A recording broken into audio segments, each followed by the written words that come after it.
97.7 ESPN, The Zone. Mike Rowe here with a quick question. Have you noticed cracks in your drywall, chimney, or exterior walls? I hope not, because if you have, they could be indications that you've got a much bigger problem with your foundation. That's where AFS comes in, a groundworks company. They can honestly assess your situation and create a plan to stabilize your foundation. Schedule your free inspection at afsrepair.com/row. And while you're there, check out my latest dirty job. It's a good one. Licensed in all states where work is performed. See website for details. In the market for a new or used car? Look no further than Hyundai of Decatur. With a large inventory of new, used, and certified pre-owned Hyundai models, Greenway Hyundai of Decatur is here to service all of your Hyundai needs. Come visit our exceptional service department as well. With state-of-the-art facilities and a caring team of automotive professionals waiting to service your vehicle, make Hyundai of Decatur your number one choice for all your automotive needs. Give them a call today at 256-274-0279 or visit them online at greenwayhyundaiofdecatur.com. No representation is made that the quality of legal services to be performed is greater than the quality of legal services performed by other lawyers. Hi, I'm Danny Aldridge, lawyer in Alabama and Tennessee. At the Aldridge Law Firm in the Legal Town Center, we'll be there when life throws you those inevitable curveballs. Let us assist you with your legal needs, whatever they may be or become. You may reach us by phone at 256-534-3188. Just remember, we're here to help, whether it's personal injury. WZZN, Union Grove, Huntsville, Alabama. 97.7 ESPN, The Zone. This is SportsCenter. Big news out of the NBA. I'm Chris Smith. According to ESPN, Shams Charania, Rocket star Kevin Durant has agreed to a 2-year, $90 million contract extension with a player option for 2027 and 28. The 37-year-old now has a total of 3 years and $144.7 million on his contract, while also holding the record for the highest career earnings in NBA history at $598.2 million, surpassing LeBron James. On to the NFL, where a pair of 4-2 teams collide in London. Matthew Stafford has taught 3 TD strikes, 2 to Devontae Adams, as the Rams crushing the Jags 21-0 in the third. And with us, Zadarius Smith retiring, ESPN's Adam Schefter says former Eagles defensive end Brandon Graham is now strongly considering coming out of retirement. The discussions with the team, and if the two sides can work out a contract, which shouldn't be that hard to do, Brandon Graham will wind up rejoining the Eagles this week. So a lot of people wondering what the Eagles would do at the trade deadline. Could they get another pass rusher? They may have a pass rusher in their city. It may be somebody that they're quite familiar with. Brandon Graham looks like he soon could be headed back to the Philadelphia Eagles. The Eagles do get some defensive help now, as defensive tackle Jalen Carter, who was listed as questionable for Sunday due to a heel injury, is expected to play against the Vikings. Meanwhile, Raiders wide receiver Jacoby Myers and tight end Brock Bowers are inactive for their game against the Chiefs, as Vegas will attempt to end their 7-game losing streak against AFC West opponents without their top 2 pass catchers. Coverage of that matchup is underway on select ESPN radio outlets. And Panthers wide receiver Jalen Coker, listed as questionable for Sunday due to a quad injury, is expected to play versus the Jets. Hey, this is Rich Eisen. Coming up Monday, my colleague from NFL Network, Colleen Wolfe, hops in the guest host chair. She'll break down all of NFL Week 7 and preview the Monday Night Football doubleheader. That's Monday on The Rich Eisen Show on Disney+, the ESPN app, and ESPN Radio. 97.7 ESPN, The Zone.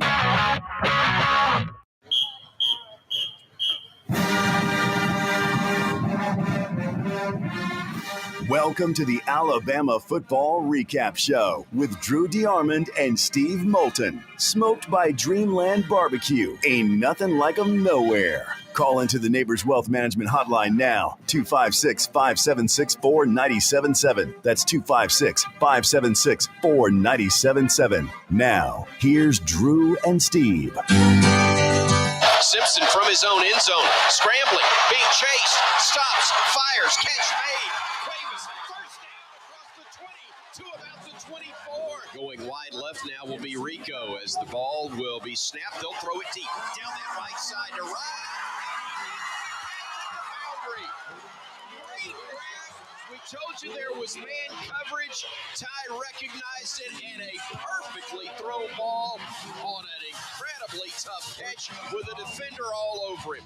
Looking Simpson, catch made, touchdown Alabama. Isaiah Horton sealed off The man who was trying to defend him, he made the catch. Ty put it on the money, and Bama gets on the board first. Spaced around Aguilar, who will look to throw. Pressure coming, and he will go down all the way back at the 11-yard line. Jan St. Pierre was the first man there, recording the first sack of the game for the Crimson Tide. It's 2nd and 20, and I like all that a whole lot better. 7.5 minutes to go before intermission. Back in the end zone, and down, and that is going to be a safety, I believe. Gets the snap. Ty stepping up in the pocket, firing, catch made at the 3. Ryan Williams again. One wide out right, but in tight. That's Rico. Simpson under center. Brings Cuevas in motion. Little pitch left side jam. Walks into the end zone. Touchdown, Alabama. We'll send one of them in motion left. Play action. They want to throw. They do. It's intercepted. Picked off across the 20. Sabian Brown across midfield. One man to beat. Hesitates. Stays on his feet. Scores. Scores. Scores. Ain't a flag to be found. Sabian Brown took it to the house. 100 yards. And the Tide adds to its lead. Oh, mercy. Play action to Hill, rolling, firing, near side. Catch made at the 5. And in, touchdown, Alabama. Rico Scott. Simpson looking, running. Simpson trying to get to the mark. He does. First down and a late hit on the balls. And Bama's going to get a few more on top of it. We're going heavy. We are going real heavy with Hill in the backfield. Simpson, the quarterback. Toss, sweep. Daniel trying to get to the edge. Fighting. In. Touchdown, Alabama. Looks like all our guys are off. Looks like we got a little bit of a zone coverage. Song, man. Last chance for the Vols. 4th and 11. Aguilar looking. Pressure coming. Fires. End zone. Incomplete. They'll hand it off. They'll run it up the gut, and he won't get in. And 7, 6, 5, 4, 3, 2, 1. They don't get it off. It's over. Strike up the band and light them up.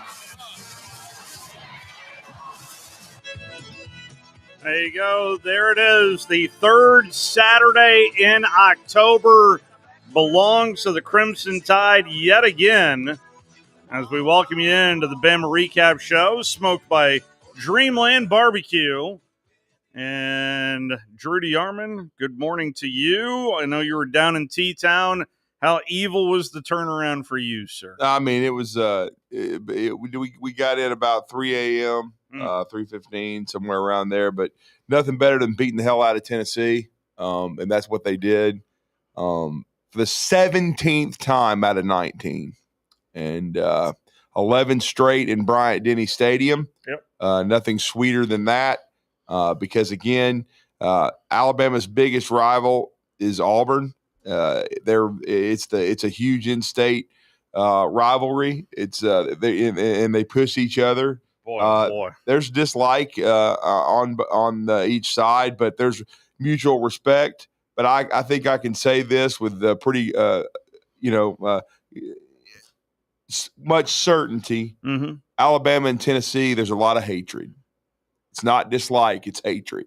They hate Alabama. Alabama hates Tennessee. I hate Tennessee. Hate. Not dislike, hate.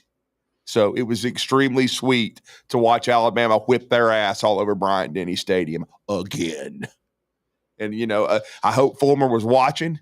I hope he watches every time. And, again, I thought Alabama did a great job. It wasn't a pretty game at times, but I didn't expect it to be because I will say Tennessee has a good football team. They do. So I expected Tennessee to play hard. I expected it to be very competitive. I honestly thought Tennessee was going to score a meaningless touchdown late, and I was going to get very close to the exact score. I said 38-30. It would have been 37-27. And of course, if you listen to Tone, he thought they did score down there late. He did. But boo-hoo-hoo. That's all I'll say. Didn't realize the officials always cost Tennessee the game either. But, watch the 2022 tape if you're a Tennessee fan and just revel in the fact you got every call in that game. It's the only reason you won. Tennessee went for it 5 times on 4th down. Yeah, I mean, but they had to. Yeah, I was going to say they were trailing for the most part. Yeah, and each time they did it, I didn't think it was a crazy gamble. No, I didn't. I didn't bring that up for that reason. Nah, I mean, I'll be honest with you.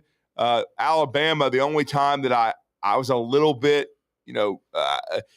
again, it worked, but I still was like, you're taking a chance here is late in the game when you could have kicked it and made it a 13-point game. Yeah. Alabama decided to go for it. Ty Simpson, I was afraid he was going to make a mistake he made earlier in the season and throw the ball instead of scrambling because you could see the path that he had to the first down marker. But that you learn from, playing and experience. He scrambled. He used his athleticism. He drew a late hit from Tennessee. That's right. And then they got a 1st and goal from the 4. And I'll be honest with you, I know a lot of people were complaining about Alabama's running game. And for the majority of the game, and credit to Tim Banks in Tennessee, they did a good job of shutting it down. But the thing I like about Alabama's coaching staff is they're not afraid to try different guys. They're not afraid to tweak some things. And they got the running game going with Jeremy Bernard. And it was kind of funny. One of the plays was supposed to be a throwback. It was supposed to be a trick play. That's right. And Tennessee could, they defended it about as well as you can. But Jeremy was Jeremy. Yeah, he handled it very well. And then not like a rookie. Yeah, no, he made 3 or 4 guys miss, and what looked like a loss turned into a 20-yard gain.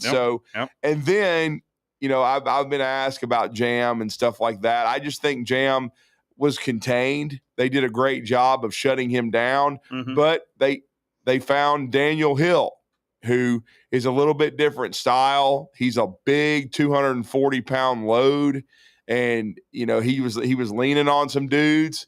And I'll be honest, it brought back memories, Steve. Wes would get a kick out of this, but not many people would remember this guy, but except for Keith and Wes Neighbors.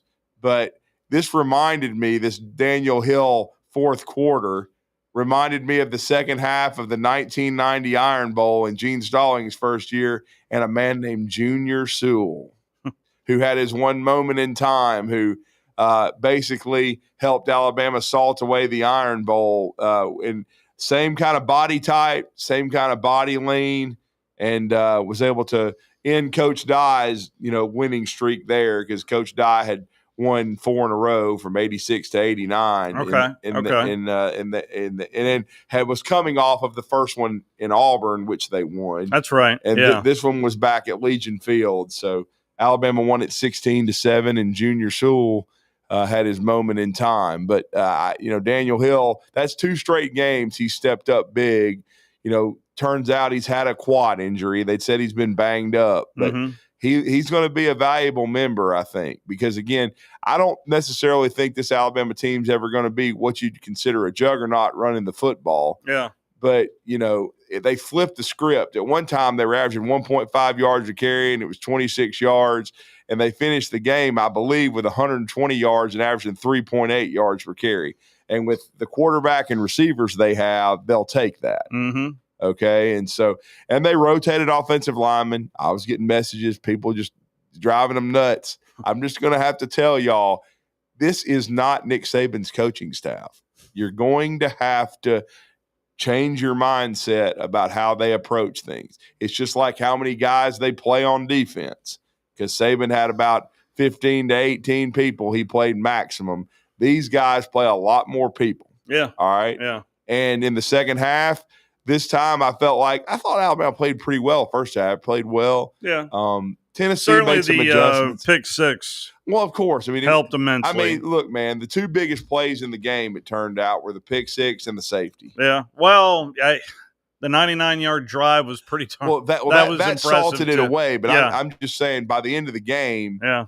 when you looked at the stat lines and everything, and that's why I'll just say an unnamed media member was punching me playfully when Zabian picked the ball off because he was already counting the score in his head, and I just turned and said, "Yep," because I knew the situation. I saw Star Thomas running after him, and I was like, how many other Tennessee players were running after him? Not many. That's what it looked like. They never showed the big long view. That's what I wanted to see. I wanted to see how many Tennessee players were actually running after Zabian Brown. Well, and I knew Zabian, and luckily Zabian had the same thoughts in his head, like I've got to score. Yeah, because there's no time left. Yeah. And if you get tackled, you don't even have done. time. Yeah. You don't even have time to kick a field goal. So he did a nice little okey doke and then and high stepped. And once he made him miss, then you could start celebrating.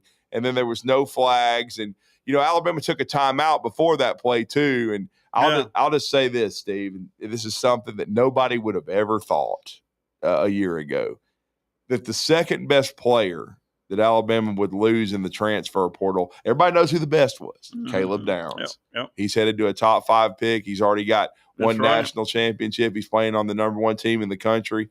But Miles Kitselman would be the second best player that they would lose. Now, it was funny listening to Tone and some of the callers complaining about Kitselman's hands and he drops too many.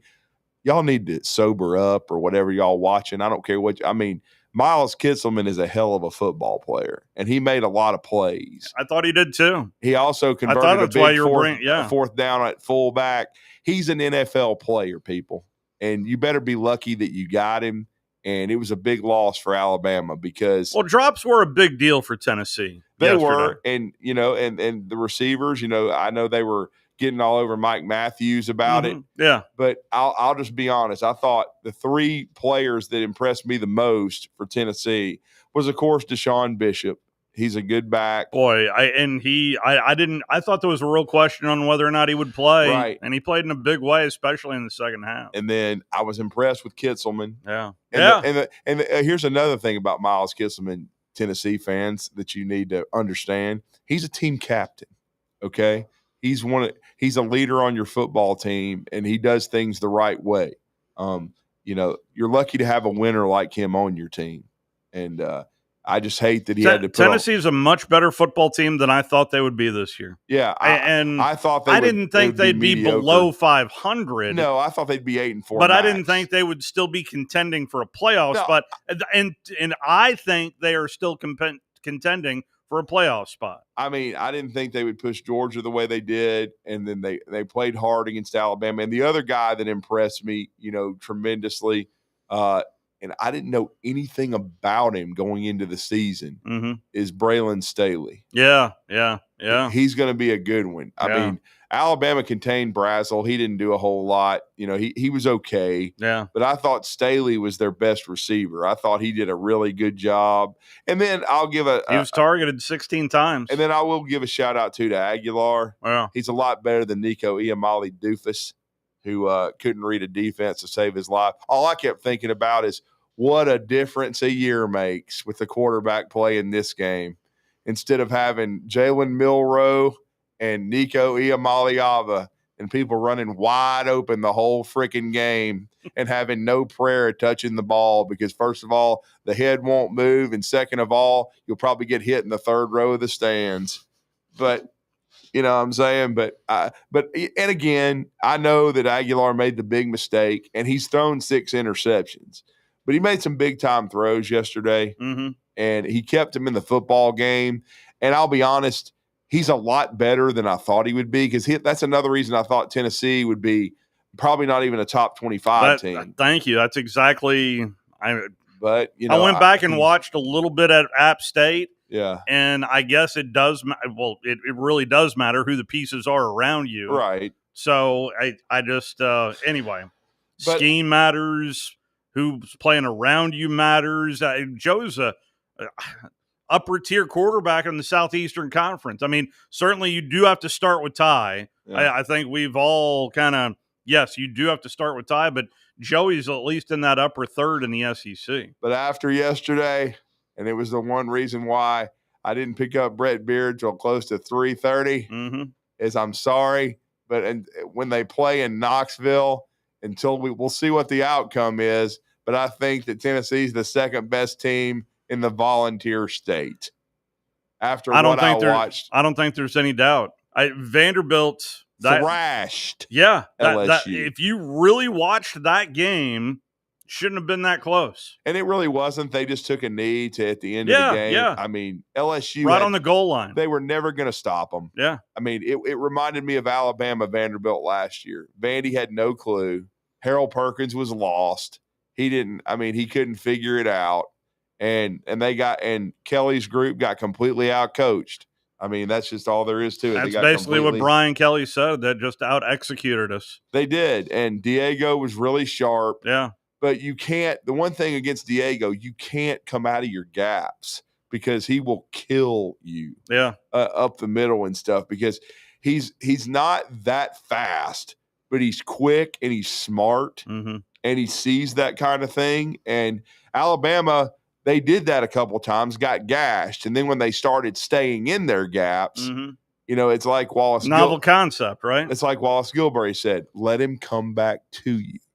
In other words, stay home, and he's going to come back to you. And I just felt like that was a thrashing. But I felt like Alabama. You mentioned it already. The backbreaker was because I thought Tennessee's punter was really good. I thought they were solid in the kicking game. They pinned Alabama at the 1. And then they got that huge third down conversion to Cuevas. Sure did. And then it kind of got everything rolling. I mean, and the first play, too, to Ryan Williams. And by the way, I know statistically, Steve, and I'm going to sit here and look at this because I kept it last night and I wanted to see. I was actually surprised he didn't get 100 yards receiving. But with 5 catches for 87 yards for Ryan Williams, that was his best game in an Alabama uniform, because these catches were not easy. No. It was good coverage. And he caught it with his hands. I kept turning around to everybody near me. With the hands. That's the way you catch the ball. And that's the kind of talent that he has. And then I thought Alabama did a good job of spreading the ball around. I thought Germ did a really good job as a receiver and runner. And then they involved Cuevas in the game at tight end. They rotated a lot at offensive line, and it was interesting. They did what I thought they might do. We saw Michael Carroll and Jaden Roberts on the right side, and then we even saw Vandermark in the place of Dewberry. But as you saw, this coaching staff, after that first 3 and out, they scrapped it, and they immediately started substituting. You saw Dewberry back in, you saw Vandermark at right guard some. Jaden Roberts still at right guard, and then you saw Wilkin Formby, and a lot of that has to do with – that's what I'm going to say. That's why they rotate, because, Nick in between the years, for those of you not watching on WZZ and TV. I was going to say what Nick Saban did, and he had a lot of freshmen that played big and huge roles, but I think they did a great job of simplifying things, and I don't think Nick Saban's offense was necessarily tremendously complicated a lot of times. It was about more – the Jimmies and Joes and the X's and O's. But all I'm going to say is this coaching staff that Alabama's got now are football nerds. And what I mean by that is this offense is complicated. You got to know the checks. And as you see, they change the protections almost every play. Yeah. And they put a ton on the quarterback, and that puts a lot on the offensive lineman. You got to know who to block. And so in some cases, a guy like Mike Carroll's a true freshman. That's right. And so he's still learning a lot of things. And so that's probably why they have to rotate sometimes. Vandermark, Wilkin Formby, even Dewberry, who's an older guy who came in from Texas A&M. They're older players. Some of the younger cats. That's why I asked a question last night when Alabama's running game was in neutral. I had a guy send me a message. Drew A.K. Deere is the best running back. I watched him average 15 yards carry. Why aren't they playing him? And I'm like, he played, yes, against the backups. Yeah, exactly. But he's not ready yet. it's all about up here. It's all about the neck up, and you got to know the checks. You got to know their pass routes, the protections. He's not ready yet. So that's just the way it is, and you have to roll with who you got. Daniel Hill's been on campus a year. Mm-hmm. Jam is an old man in college football parlance, and then Kevin Riley redshirted last year, but's been there. Now by next year, you'll see AK Deer, mm-hmm. but that's just the way it's going to work. And so he could play a role down the stretch. He could. Depends on how he comes along. Really, yeah. Thank you. You took the words right out of my mouth. But I'll give you a great example of that. All right. 2013, the King. Some think he's the greatest running back maybe to That's ever a play really at good, yeah. Alabama. Yeah. But I'll never forget the story Nick Saban told. He was talking about in practice, and Derek was getting his ass ripped, just getting rode. And Saban noticed it and went over and started rubbing his shoulders. He's like, Derek, you all right? You all right, dog? He's like, Coach, I don't know what the hell they want me to do. And he's like, well, what do you mean, Derek? He's like, Coach, in high school, they just said, Derek, run the ball. Derek carried Derek 30 times a game. Just run the football, catch the football. He goes, I don't have a clue what to do. He's like, son, you just got to let us teach you. Because he didn't know anything about pass protections. He didn't know anything about, okay, you run this route, you take if they line up this way, you take this route out of the backfield. He knew none of that. He just knew north and south. But then if you saw by the end of the year against Oklahoma in the Sugar Bowl, yeah, the King. That's where you first started seeing him. Still playing. Because my best contact in football, he's an Oklahoma guy. He said, I don't know why the hell they stopped handing the ball off to Derrick Henry in the Sugar Bowl, because Oklahoma wanted none of that. And we all know how that game ended up. That was Trevor Knight's moment in time. Yes, it was. And so just like Steven Garcia. But again, I just think AK will be fine. I think Daniel Hill is going to play a big role down the stretch of this deal. Mm-hmm. And that's the good thing about rotating a lot of guys. You can't, it's hard to rotate a quarterback, of course, because there needs to be just one great player. But, at every other spot, you can rotate players as long as, they're learning and they're getting better. And you got to also understand with Ty, he's in his first year full-time as a starter. But you can tell he's spent a lot of time grinding and immersing himself in the playbook and things of that nature. And I just felt like that he slightly outplayed Aguilar. I mean, and both of them had one turnover. Ty's turnover was a little weird. I thought that since it went forward, the first thought was, okay, maybe because he was getting rushed and trying to step up in the box. I thought maybe they deflected it, hit Proctor's shoulder pads. Yeah, I thought maybe the defender hit it with his hand or whatever as it was. Yeah. But then when I saw it didn't, I was like, well, if it went forward and it didn't get deflected by a defensive player, to me it looked like a forward pass. I understand that. Here's what I saw. Yeah. Just take this for what it's worth. Now, he had full possession when he cocked his arm back, but as soon as he cocked his arm back, he bumped in, and so he did not have full possession. Yes, his arm went forward, and he did not have full possession when his arm went out. But it was already. That's exactly and that's why it was a fumble. Well, and then watching the replay, that's what makes it a fumble. I know, but I'm saying not full possession. I think maybe Ty next time just start telling the ref immediately you threw it instead of just running after it like a bat out of hell, because then they do think you fumbled. But I think that's a better response, honestly, because you're trying to grab. He did. So. He was trying to make up for a mistake. Yeah, there it is. I think he knew it, and that's why he was, going after the football, and that helped the officials. But certainly, let's hear from Ty from your locker room report. I got you. Yeah, it means a lot. Excuse us, guys. Thank you. Great team win. Anytime we beat a ranked opponent in the SEC, it means a lot. But being from there made it a little bit sweeter, especially how the last year went. But now we're on to South Carolina, so we got a big game ahead of us against a really good team at their place. But we're definitely going to celebrate this one. Ty, what did it mean to have your dad here? Man, I'm trying not to get emotional, but it meant a lot. He literally played, coached the game at 12:30 in North Carolina. Won, and then made an effort to come to my game and be with my family. He means the world to me, and for him to be able to watch me play when sometimes he can't, that's my best friend. So yeah. Ty, how did it feel as a group to go 99 yards? Yeah, I mean, it felt great. I'm going to be honest, I expected nothing less. We go through that scenario all the time. Told Grub on my headset, let's go. Let's rock and roll, boys. Told him in the huddle, all right, we're going to go score. Credit to the guys, made some plays.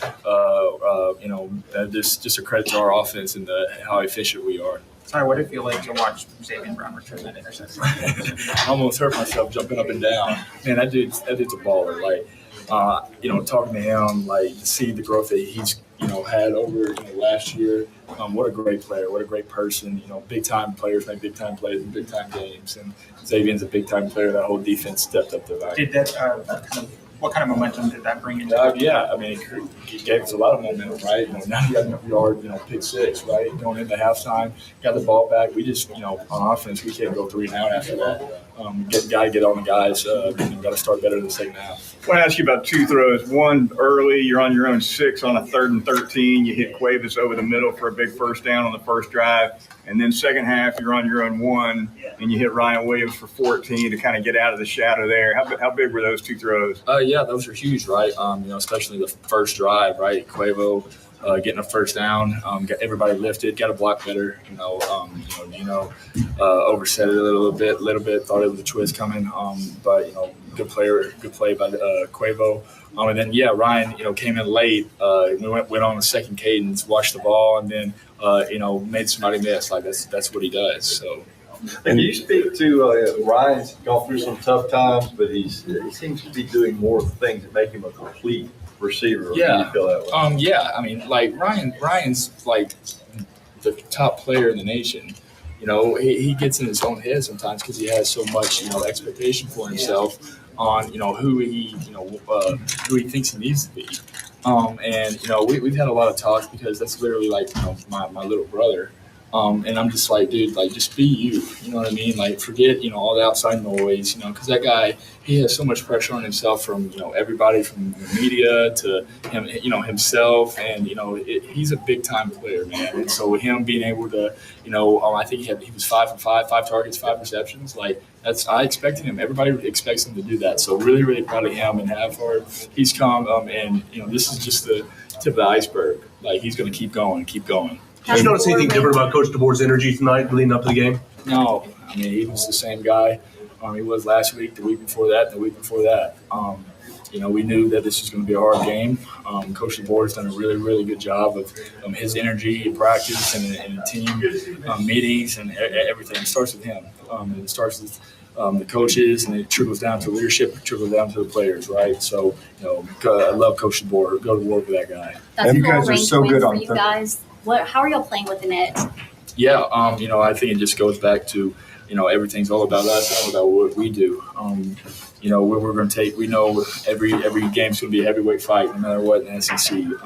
So we're going to take one game at a time, one play at a time, one drive at a time, and just do what we do. And we're going to keep fighting, keep scratching. And you guys are so good on third down.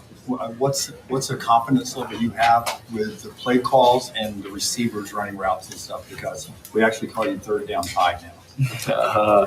Nothing really changes. You know what I mean? Third down, they're going to do what they do. We're going to do what we do. I just got to know the situation and just take what they give me, right?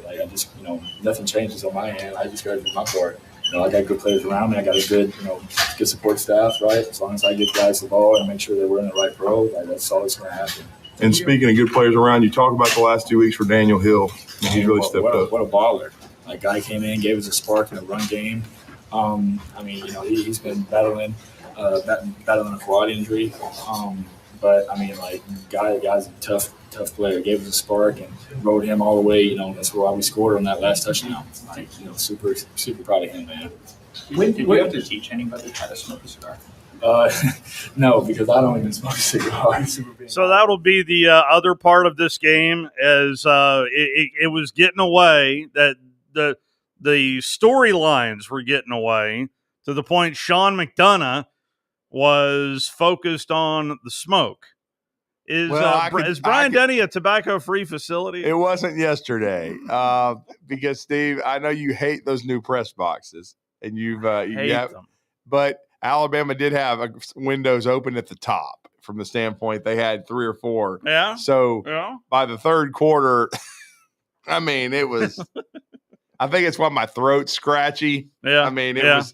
Yeah, I mean, you could. I mean, it was pretty. It was a humidor. Down there. That's the best way to put it. Yeah, it was like down in Tuscaloosa. The Tuscaloosa humidor. I mean, it was. By the way, those of you watching on WZZN TV, as you can tell, my expertise is on this side, and not that side. Right. I'm not getting any help from our handyman. Oh. Yeah, your camera is going haywire, and I don't know.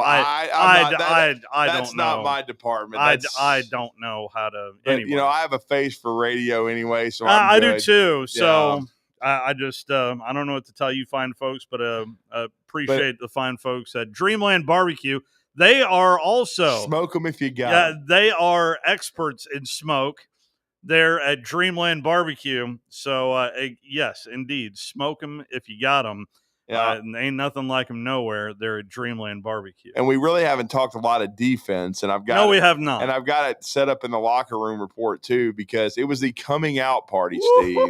Was it ever? Of one Yonze Pierre. Yeah. And you'll find out who his cousin is by my question to Yonze. But Yonze Pierre from Eufaula, he's a sophomore, and I believe he's a redshirt sophomore. He redshirted his freshman year, but he's a guy that you've been noticing every game. He was getting close, and he was pressuring QBs, maybe not coming up with the sacks, but he had 3 sacks yesterday officially, which is the first 3-sack game and since one of your favorite games, the 2021 National Championship game for Christian Harris, who had 3 himself.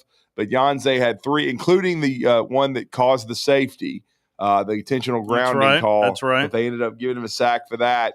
With Joey Aguilar. He nearly got a 4th, but, he did a great job of pursuing Joey Aguilar and providing a pass rush. And this is something I never would have thought. Alabama was the one that pressured the QB, sacked the quarterback, not Tennessee, who came in with the best pass rush in the Southeastern Conference. That was a bit deceiving just because of how much Tennessee has been blitzing this year. But Alabama did a good job. But you're right. If there is one name that stood above all in the defense, Yonze Pierre. That is exactly right. That is from RolledTide.com. Let's hear from Yonze Pierre.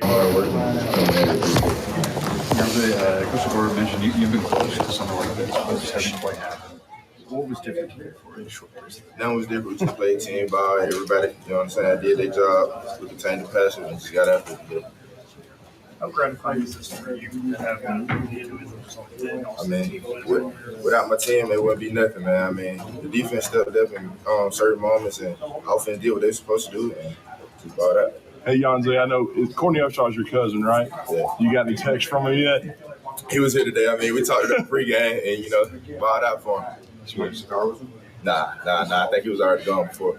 What was your reaction or what was your thought process as you were getting into the backfield for that safety? I mean, just being able to be relentless every play for the team, containing my wrist lane, doing my 1-11. And when you guys were watching film, it seemed like you were lining up inside a lot. Did you guys see something with the guard and center where you could get some pressure? I mean, this is our defense, we just do what we do. Day in and day out, we just work. How does it feel as a defense putting up 9 points on the board today? I mean, it felt good being able to put points on the defensive side. I mean, that's what we've been needing. Just offense did what they're supposed to do, and we just capitalized on it. Coach talked about it. Y'all didn't use that 24 hours for Missouri. How much did this mean to you?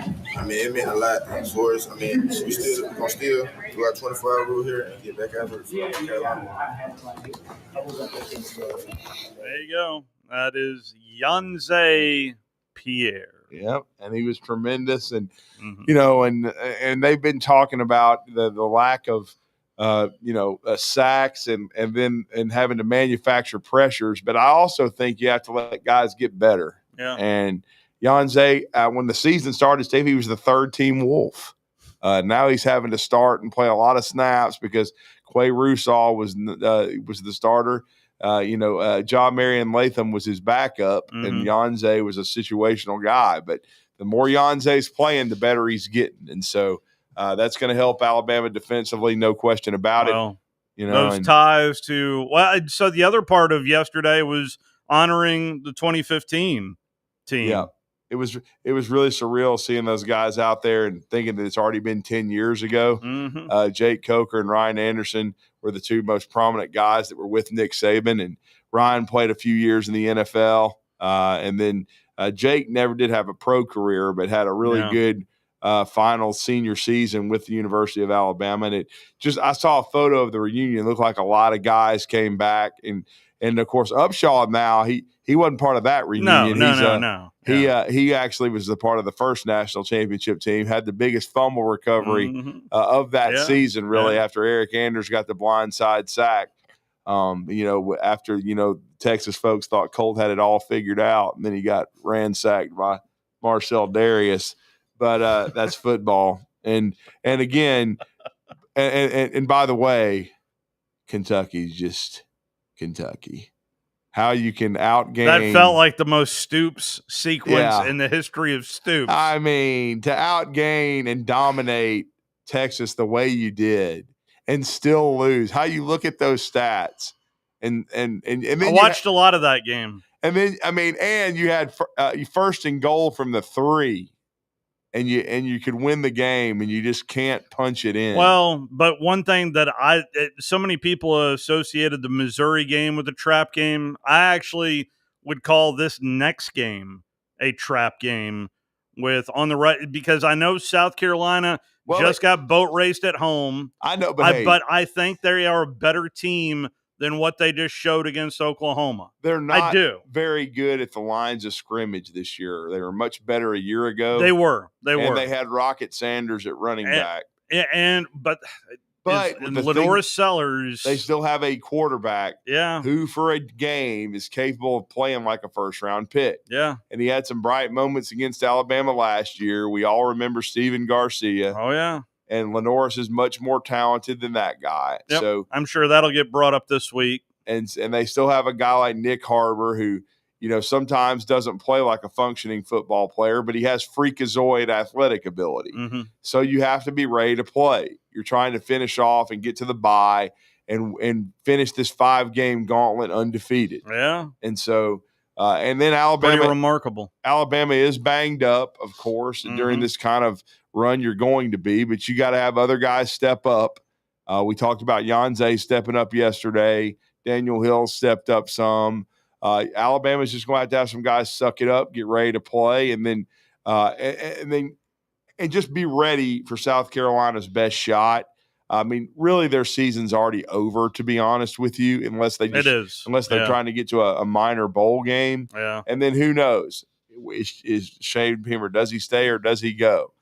Word we got yesterday was as long as the current athletic director is in power at Virginia Tech, he would not even consider the Hokies because that same guy drove his father into retirement. Yeah. So, I mean, but who knows what, maybe another school comes after Shane Beamer because this coaching carousel is going to be crazy because Brother Hugh, death taxes and getting sacked on the last play of the game. They just couldn't. I didn't put that together till you just said that, but you're exactly right. I'll be honest. We all know. I understand the way things work. So in my mind, I thought how to lose in the most painful ways by Hugh Freeze. Well, here I am in the media room, and Kalen DeBoer's walking in to start his diatribe and to take questions. I already know how the system works, So here's Drew turning his phone completely down and pulling up the Auburn game so he can watch the end of it. And the live stats for ESPN were all jacked up because they're telling me Auburn's about to score from the 1 yard line. And I'm telling a Missouri grad named Nick Kelly in front of me that, dang it, looks like that the Auburn Tigers are about to score. Both of them, we already knew that both had missed field goals in the first overtime. And then I pull it up and I'm like, wait a minute. The football's over on the Auburn side, but it's telling me that the Missouri Tigers are on the 1 yard line about to score a touchdown. So when they went to video review in the first quarter, down on the goal line, I could not imagine being an Auburn fan at that point because they were going into the same end zone with the video review. And when you hear the referee go video review, you hear, like this groan. But, kudos to you Auburn fans out there. Showed up in a big, big way. Looked like a special atmosphere. I really can't imagine. And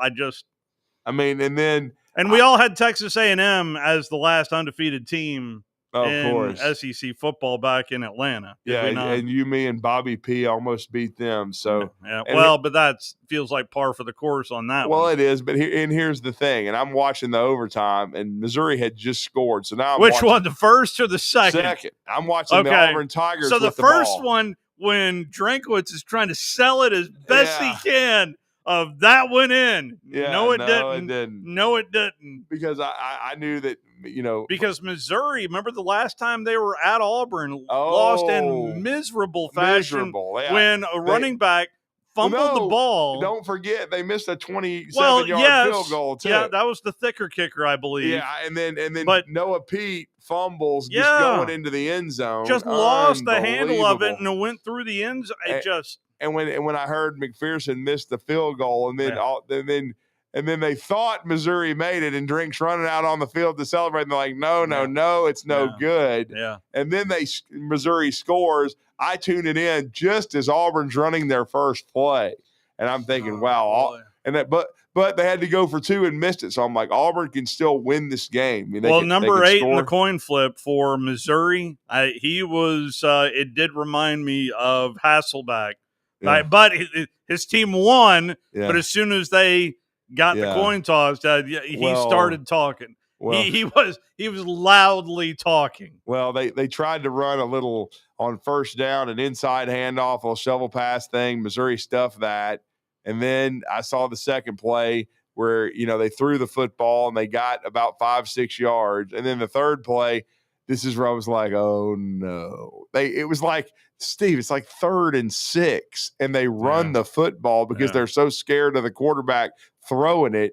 But then you throw it on 4th down. Yeah, but then you know what's going to happen. He's just not even going to get rid of it, except he did the guard. Did you see the replay of them zooming in on Hugh on that play? I saw it.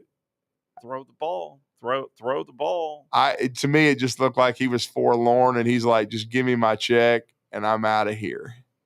I mean, it's that was just painful post-game presser. I saw the quotes. I mean, he just was like, it's just rinse and repeat. You just keep getting sacked on 4th down.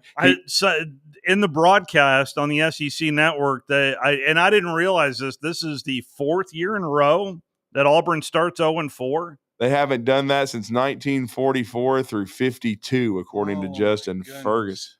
Wow.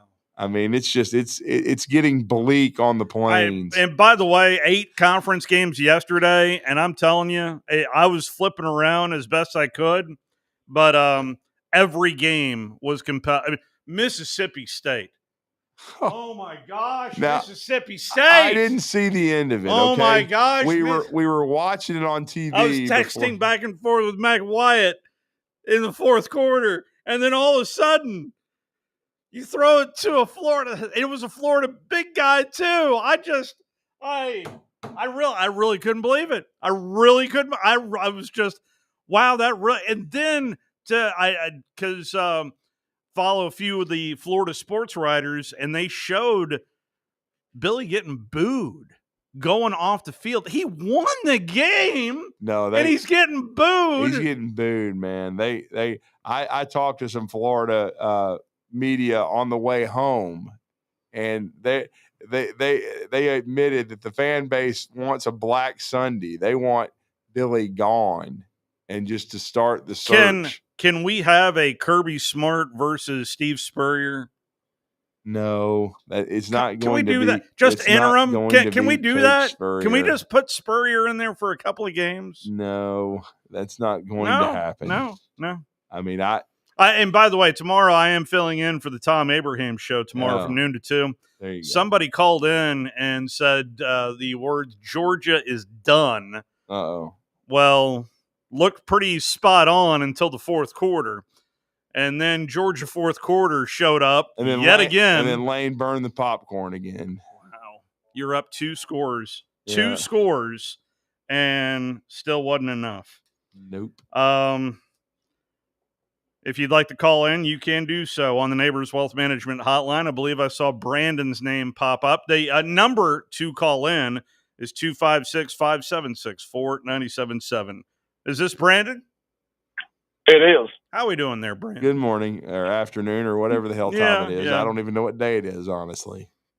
Well, I guess Lane maybe should have just worked out with one of them old girls instead of both of them, and he might have had something left in his bag. Oh, man. Hot yoga will do it to you every time.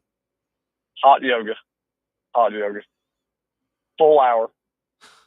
So that game last night was fantastic. Xavier Brown. Okay, Alabama. Xavier Brown going wrong way. Joey made my day. I needed that, and I felt like at that point after the safety and then that happened, that Tennessee was going to keep battling, but we were going to take control of the game. And we stayed in there, and I've cussed this defense this year a few times, but they seem to get it done when you've got to get it done. Not as pretty as I like. It's not to go out there and make people 3 and out, cause them to lose 100 yards in sacks. It's not that, but it's getting better every week. Wilkin Formby is a cold burrito that stuck to the plate after the cheese dip got cold. I don't know what we do with that guy. I'm hoping after South Carolina they're figuring out a way for his replacement to come on in there. But that dude's got concrete feet. He just does not have it. He may can play guard, but him playing tackle is just painful to watch. Well, he did struggle a little bit last night, but I'll just tell you the rotation, at least for now, is going to continue with him and Mike Carroll. I think you're going to see both of them, and maybe by the end of the season you'll see Mike take over full time. But I think you're going to continue to see that Wilkin Formby in there rotating it, and I think you'll see rotation probably at 3 spots until they feel a little bit better about it. Well, I'm taking a look and watching Jean Pierre, and I feel like he might be the best developing player that we've got on the team. I think from where he's come from the beginning of the year to now, he's probably the best developing player that we've got on the defense. Well, I mean, I can say this: you want to see a team getting better, and then a team on the complete opposite part of that equation getting worse. Just look at Alabama, Florida State since that meeting. I mean, yeah. Mike Norvell said there's a reason why he didn't come to Alabama. Yeah, when he was offered a job. Yeah. It's amazing how 6 games can turn that around. It's a bad loss. It's an extremely, other than Penn State losing to UCLA, it might be the worst loss for any team right now. I mean, well, am I lying, Drew? And UCLA's won 3 in a row. I know. I mean, I'm shocked. I mean, but yeah, it's a bad loss. It's definitely looking that way. I thought Florida State could be an 8-4 team. I thought they would beat Pitt and Stanford, and they didn't. But Alabama's taking care of business. So I mean, this is not the BCS era of you have to pitch a perfect game all throughout. So you can get away with stubbing your toe right out of the gate. And then with the way schedules are set up, and especially in the NIL portal era, sometimes if you play somebody, it depends on when you play them. If you play them early and you haven't, gelled or anything like that, then you could be in trouble, especially if you're on the road and then everything momentum-wise starts going really well for Florida State, which it did. And it's so funny because week one, Gus is like, seems like old times. Everybody's saying he's a genius. And then I'm listening to Ira Schofel and the crew from War Chant last night, and they're like, this was horrendous. They were talking about Gus's offense. I need 1 minute here. Can we just pause one? Do you want to hang on here for 1 minute, Brandon? I need 1 minute. All right. Give me 1 minute, please. When the final whistle blows, the conversation is just getting started. Catch the Alabama Football Recap Show with Drew DeArmond and Steve Moulton on 97.7 The Zone. Brought to you by Dreamland BBQ in Huntsville, proud title sponsor of the Recap Show. Because when it comes to football and ribs, everybody knows ain't nothing like them nowhere. Alabama football, Dreamland BBQ, the perfect team. When the final whistle blows, the conversation is just getting started. Catch the Alabama Football Recap Show with Drew DeArmond and Steve Moulton on 97.7 The Zone. Brought to you by Dreamland BBQ in Huntsville, proud title sponsor of the Recap Show. Because when it comes to football and ribs, everybody knows ain't nothing like them nowhere. Alabama football, Dreamland BBQ, the perfect team. All right. And I just looked at the clock yet again. This is another show where I'm like, got to give love to our sponsors. Obviously, a big thank you to all of our fine sponsors, but our presenting sponsor, of course, is Dreamland BBQ. Ain't nothing like them nowhere. Smoke them if you got them, and they got them there at Dreamland BBQ. All right, Brandon, please feel free to continue. I sent some friends to Dreamland yesterday that went to a game that have never been to Alabama before, and I get a text, what's the loaf of bread for? Well, so I had to give instruction. I had no idea. So I told them, I said, you dip it in the sauce and you eat it. I think they were a little confused, but they figured it out. Come on now. Come on. My wife was highly confused by it the first time I took her there. She didn't know what to do either. So, but speaking of dipping stuff, did Matt Moscona find the deepest, darkest hole he could get in yesterday? Because he wasn't making any jubilant videos of him. No. He was not standing in front of his television taking snapshots yesterday. No. He definitely was not. I just wondered if, all those videos where he wanted to make fun of us, getting Keon Keeley and Alabama's burning and all that kind of stuff. I just wonder what he ate yesterday. Does it taste good? Well, and again, I love Matt. He's a pro. He's smooth as silk. But here's the thing: he's made a lot of hay off of making fun of Alabama, saying they're an 8-4 program. They're going back to mediocrity, and I think he needs to look in his own backyard and see Brian Kelly and his record in big games and what the Tigers are looking like, because they got their ass handed to them yesterday. It was no fluke. They got completely mauled by the Vanderbilt Commodores, who I think right now are a top. And now they get Texas A&M this week. Oh, that'll be fun. I mean, now who knows? The Tigers may step up. Is it a night? Of course, it's a night game. Yeah, all games in LSU are night games, evidently. Yeah. Texas A&M at LSU is on ABC. That's your Saturday night game coming up this Saturday. Yeah, I mean, but it's just one of those things, man. It's I think LSU is a really good football team, but I think Vanderbilt's a better team, and I think Vanderbilt.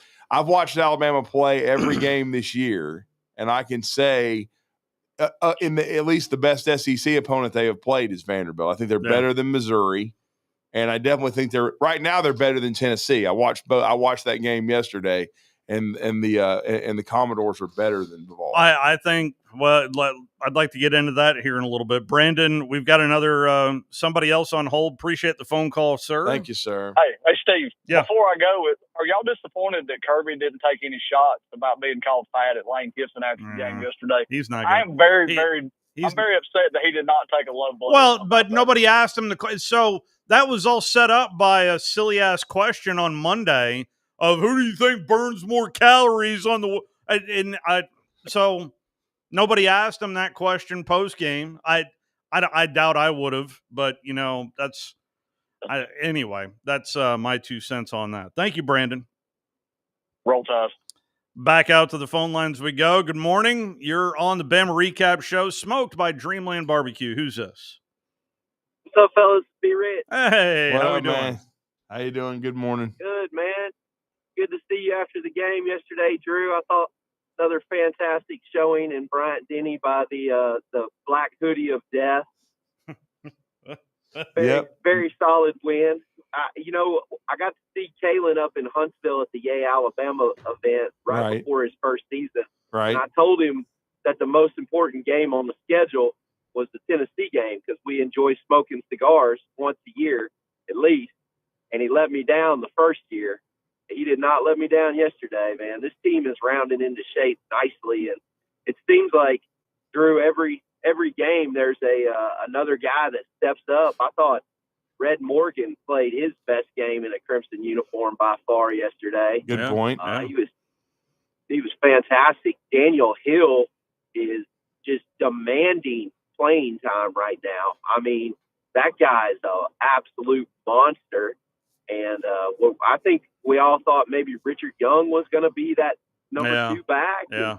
And, I think Kevin Riley does some really nice things too, but Daniel Hill is just making a case that you have to play him. I mean, he's out there. He runs hard. Look at them as and in crunch time, like winning time. I mean, he makes the game-winning touchdown against Missouri, and then he makes big plays down the stretch against Tennessee. I thought his best play may have been a blitz pickup in pass pro, which is a big sticking point. I watched him stick his nose right in there and pick up a robber right up the middle and just stoned him right at the point of attack. And I mean, it was amazing.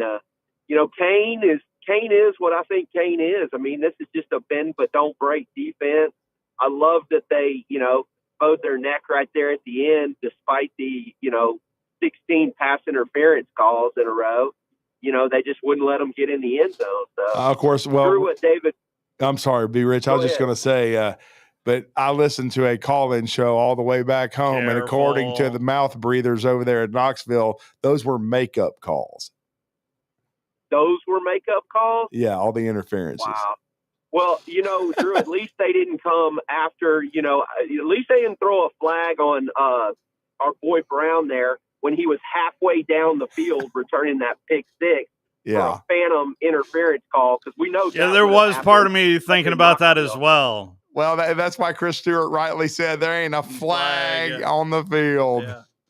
I listened to that call this morning. It was, I was listening to it live, and it was so loud you couldn't hear anything. I mean, the place went absolutely insane on that. But we all know had that happened in Neyland, there would have been a mystery flag when Brown was at about the 5.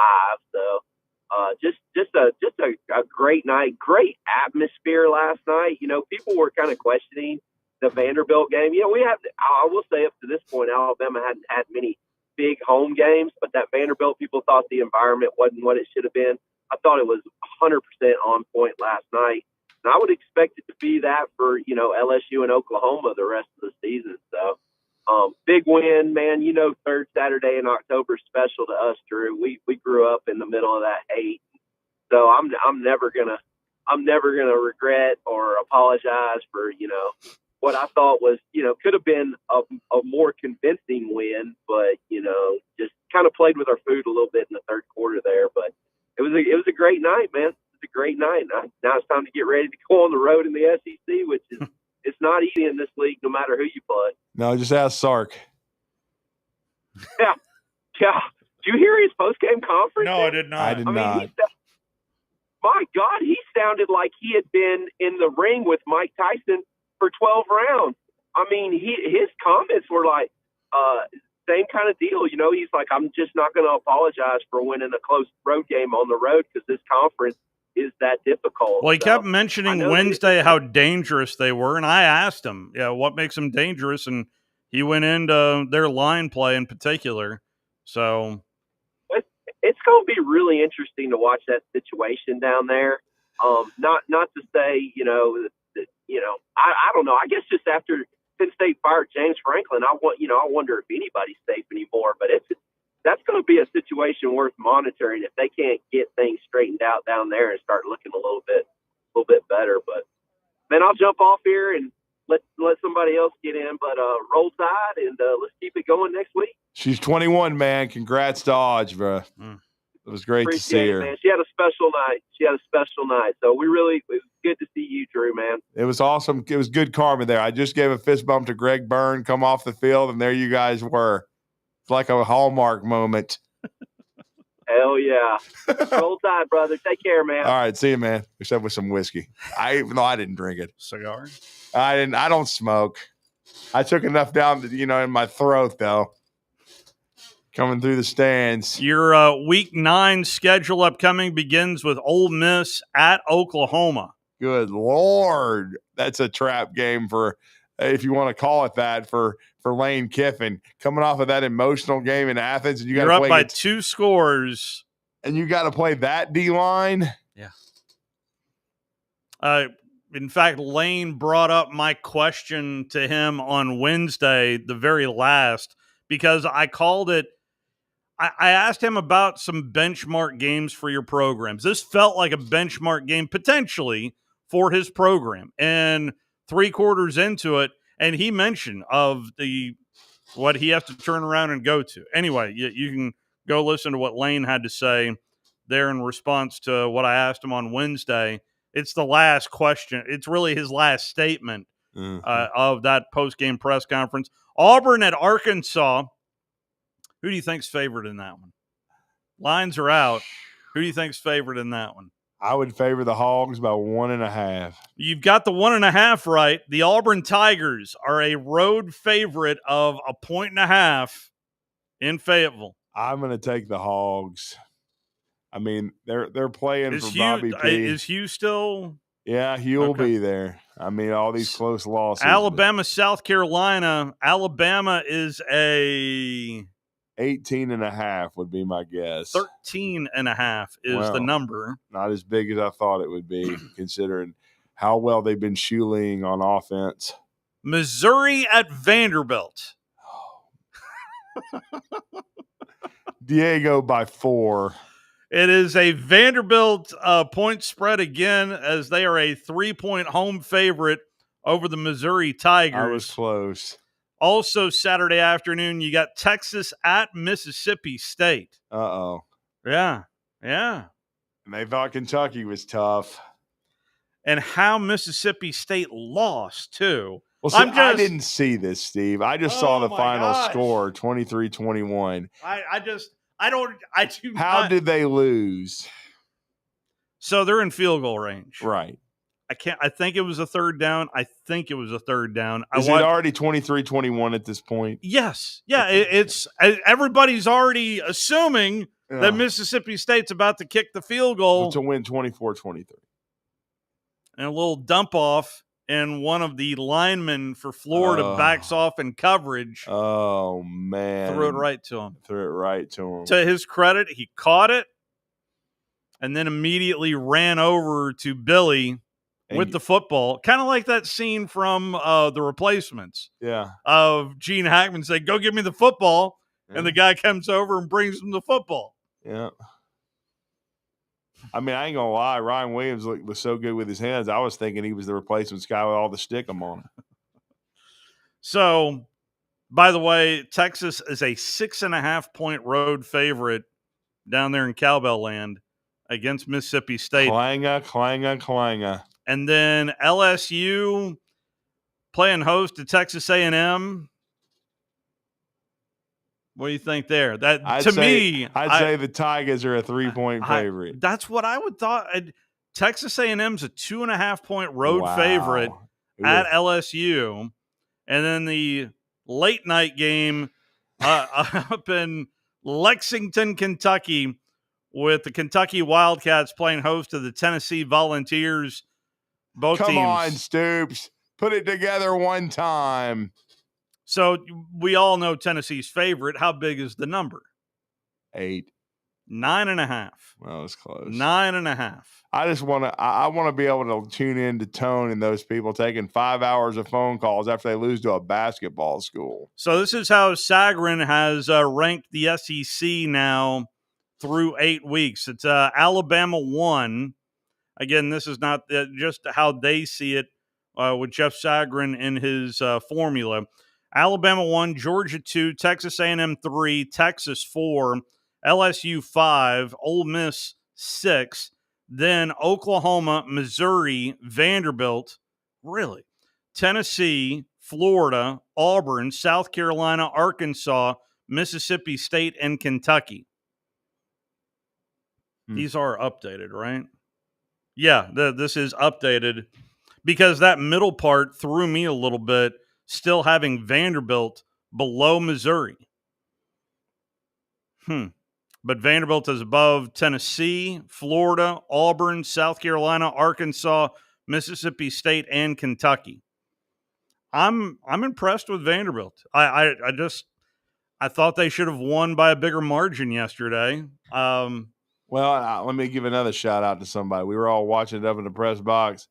Coaching matters. Oh, yeah, please. I just wish his father had been able to see this because I know he always wanted his son to get a chance to be a head coach. Biggest point spread and he ruined the season of the Memphis Tigers. And that is Alex Mortensen, your interim head coach of the UAB Blazers. They hold on and beat Ryan Silverfield in Memphis. This probably whittles it down to South Florida and Tulane as your two leading group of 6 participants. Tulane got it done against Army yesterday. Yeah, and they have a loss to Ole Miss, and it didn't help that the Rebels lost to Georgia, but still, it's an SEC school. Yep. And Golish did beat Florida, which is a big feather in his cap, but then he got smashed by – we knew it would happen, Steve. It happened on a Friday, not a Saturday. The U.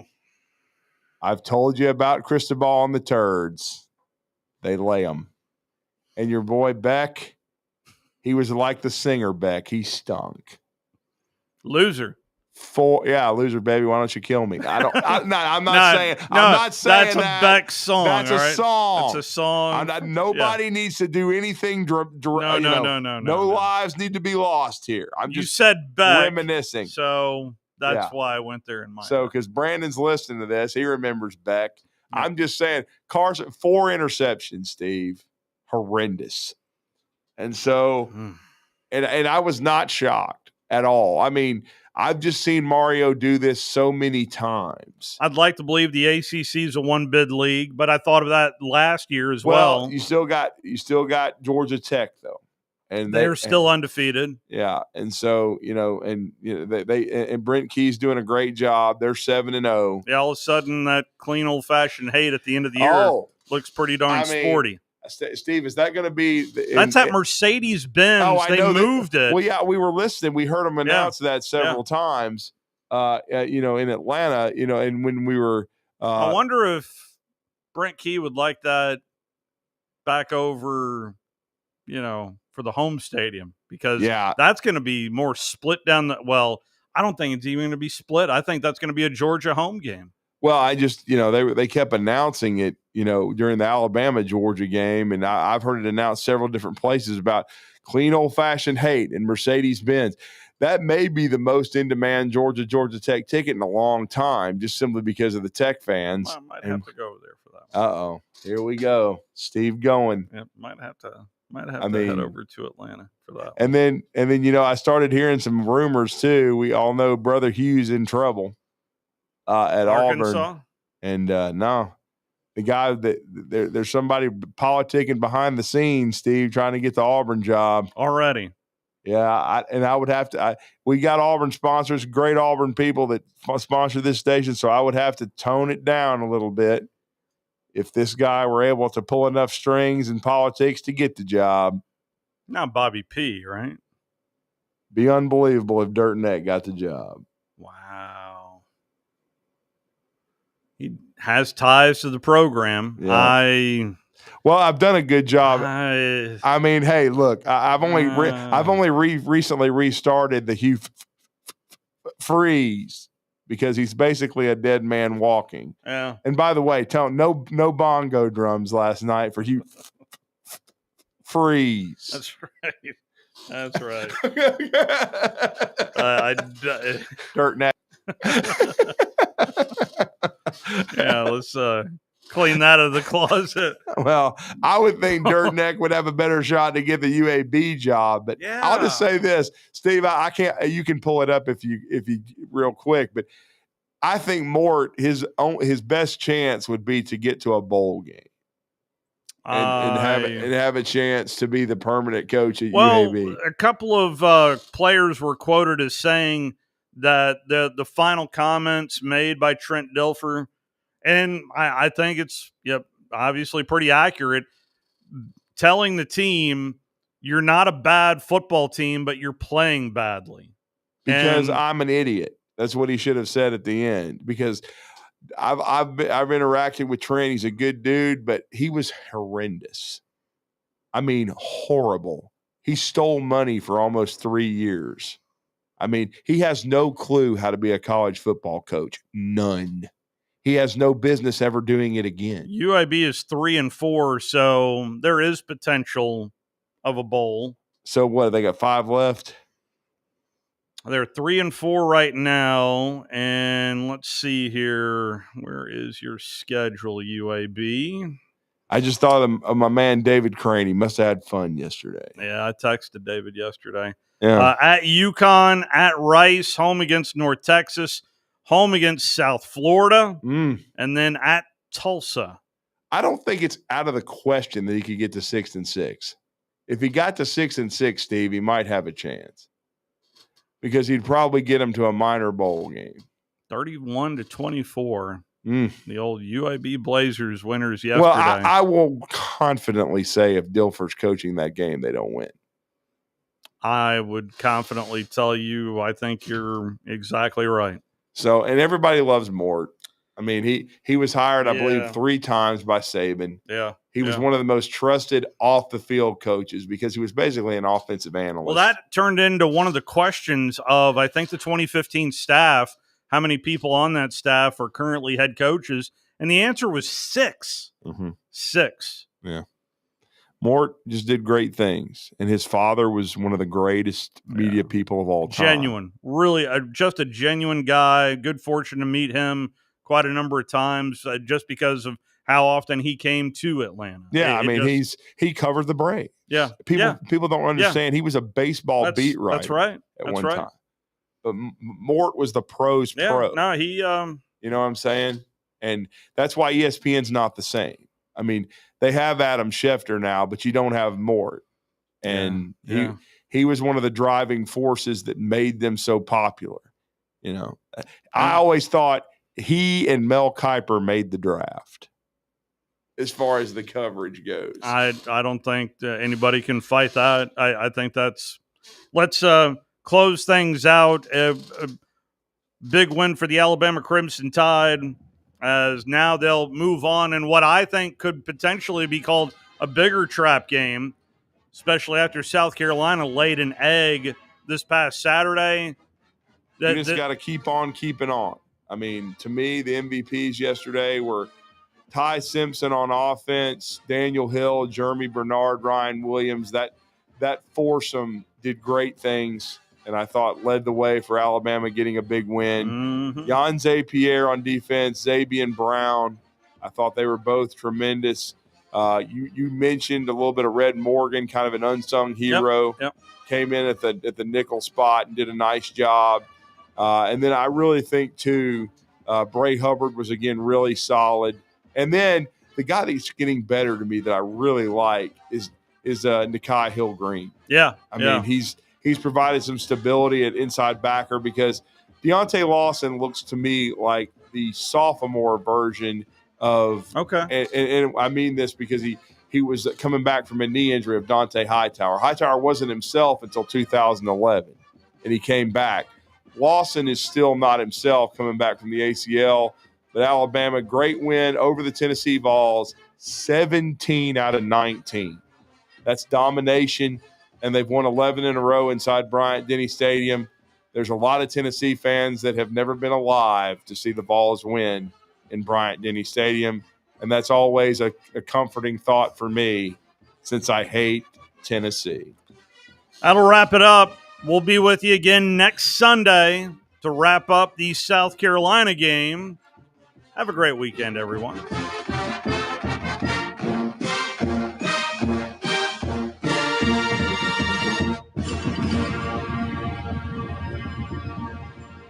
Nickels that are in Prior to there. the pass, holding defense number 36. At least half the distance to the goal line. Automatic first down in Kansas City. That's on Caillou Blue Kelly, second-year player out of Stanford. Another killer penalty against the Raiders.